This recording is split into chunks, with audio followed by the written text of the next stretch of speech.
Before we do that, just a very quick detour for 5 minutes on the notion of convex optimization. Now, we have seen linear programming, which is a special case of convex optimization, where you minimize linear objective function over linear constraints, linear equations, and inequalities. So pictorially, that means you use linear inequalities to cut out the space of the variables into something called a polytope with sharp corners.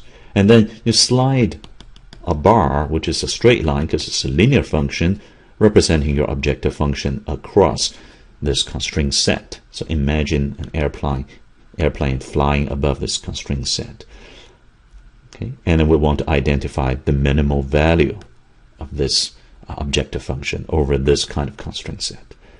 It turns out what's really important is that you want your objective function to be convex, like a convex quadratic function, such as x squared, over the space of constraint set that is also convex, like an oval or circle. It's convexity that determines the watershed between easy and hard optimization problems. So what is convex optimization? It refers to minimizing a convex objective function, so we've got to define what is a convex function, subject to a convex constraint set. And to be computationally useful, this must be a convex constraint set that can be easily represented by some upper bound inequalities on convex functions. So we have to define what's a convex set and what's a convex function. We will encounter other forms of convex optimization in network economics, in internet pricing, in congestion control, in routing, and so many other topics. This is our first brief, quick introduction to this subject. And we'll see in this and future lectures that convex optimization is easy in both theory and in practice. But we just want to take 3 more minutes to introduce the basic notation before we bring them back just in time for the future applications in later lectures. So what's a convex set? What's a convex function? We can actually go into a whole course on nothing but convex analysis. And there are such courses in math department. But for today's purpose, we just need to specify with some pictures. A convex set is basically a set where you can pick any 2 elements in the set and draw a line segment in between, and the entire line segment also lies in the set. Then we call this a convex set. Say, well, that sounds like all sets are convex. Well, no. Some sets, for example, like this set, you can pick 2 points in the set, but part of their line segment, this part, does not lie inside the set. And this is a kidney-shaped thing that is a non-convex set.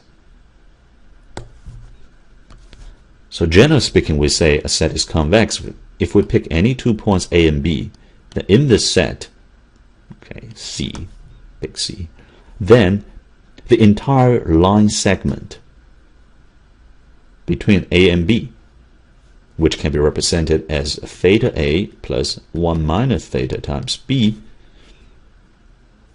for some theta between 0 and 1, for example, when theta is half, then it is the midpoint between A and B, also lies in C. For all such theta, that's the key word, not for some theta, but for all theta. This is the representation mathematically of the line segment between point A and B. And by the way, let's say A, B are vectors in general in n-dimensional space. Okay. So pictorially, it just says that a convex set is a set where the whole line segment lies inside. It turns out the most important geometric property of a convex set is that any 2 convex sets that don't touch each other can be separated by a straight line, so that one set lies on one side and the other lies on the other side. And say, wouldn't this be true for non-convex set too? Well, not really. For example, one set is convex, the other set is non-convex. They don't touch each other, and yet you cannot separate them with a straight line. Of course, you can separate them one way or another because they don't touch, but you can separate them with a straight line. It turns out that this is the most useful property of convex set. But we don't have time to go through the implication of that in this lecture. Now, having specified what's a convex set, let's define what's a convex function.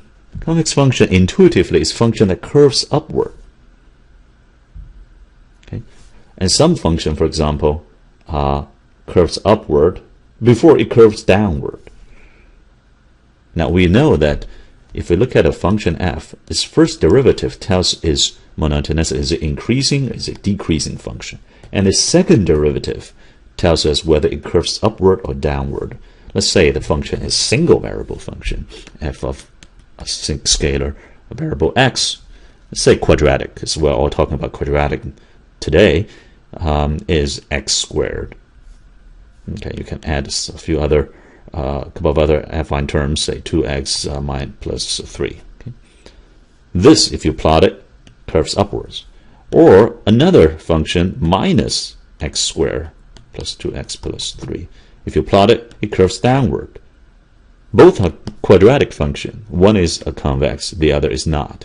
In fact, the other, if you flip it, minus f of x for this function is convex. We call the function whose minus of that function is convex a concave function. So this is convex function. This is a concave function. And of course, it doesn't have to be quadratic, and it doesn't have to be univariate. It could be a multivariate function. But the idea is that if it curves upward, it's convex, downward, it's concave. Some functions are convex and then concave, like this sigmoidal function we'll encounter in social network influence models later. It starts out convex. At some point, so-called inflection point, it starts to bend downward. So this part, the second derivative is positive. And this part, second derivative, is negative. This curves up, this curves down, this part is convex, this part is concave. The whole function, therefore, is neither convex nor concave.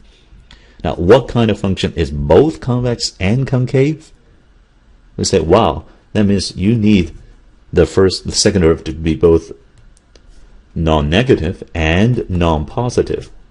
The only possibility is that it is exactly 0. That means it has no curvature. That's the only way to make it both positive and negative. So no curvature means it is a straight line. It could be pointing up or pointing down, depending on the first derivative, but the second derivative is 0. In other words, a linear or affine function is the only function that's both convex and concave.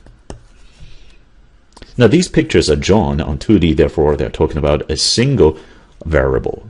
But it's a multivariable function, then we have to talk about second derivative, slightly more involved. Recall your multivariable calculus course. Assume that you still remember or can quickly brush up your memory about that.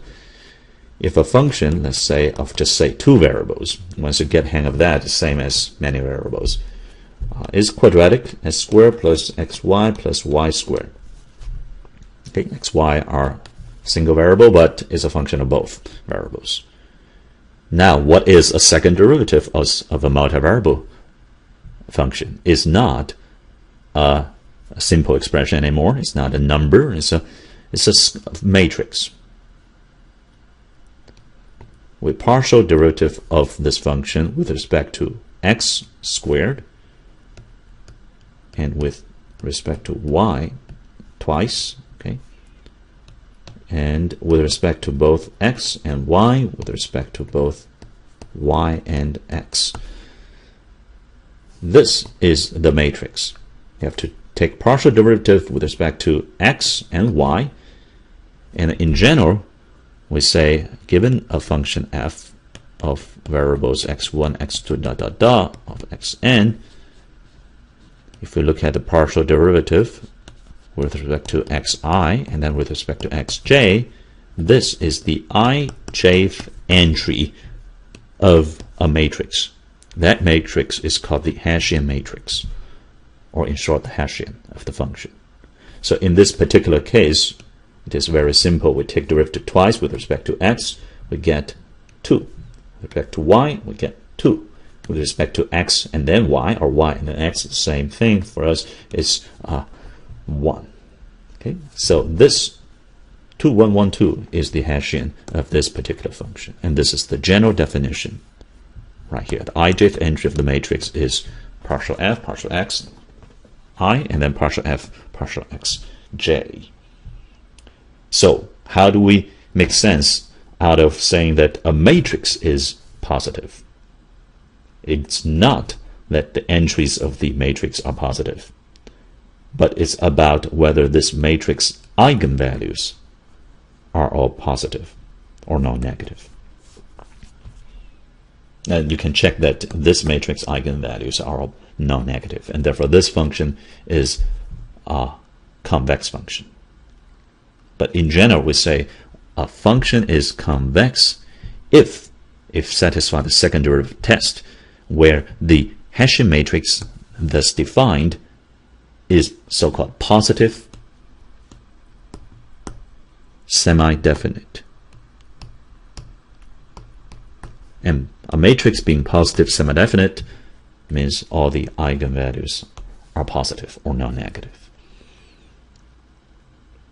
Now you may wonder, what if my function does not have a second derivative? Its Hessian matrix doesn't exist. Some functions are not smooth enough that you can take derivative twice or even once. Well, it turns out that that's fine too.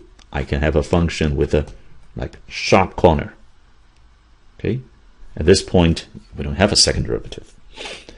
But we can still define a function as convex or not, and this will be a convex function.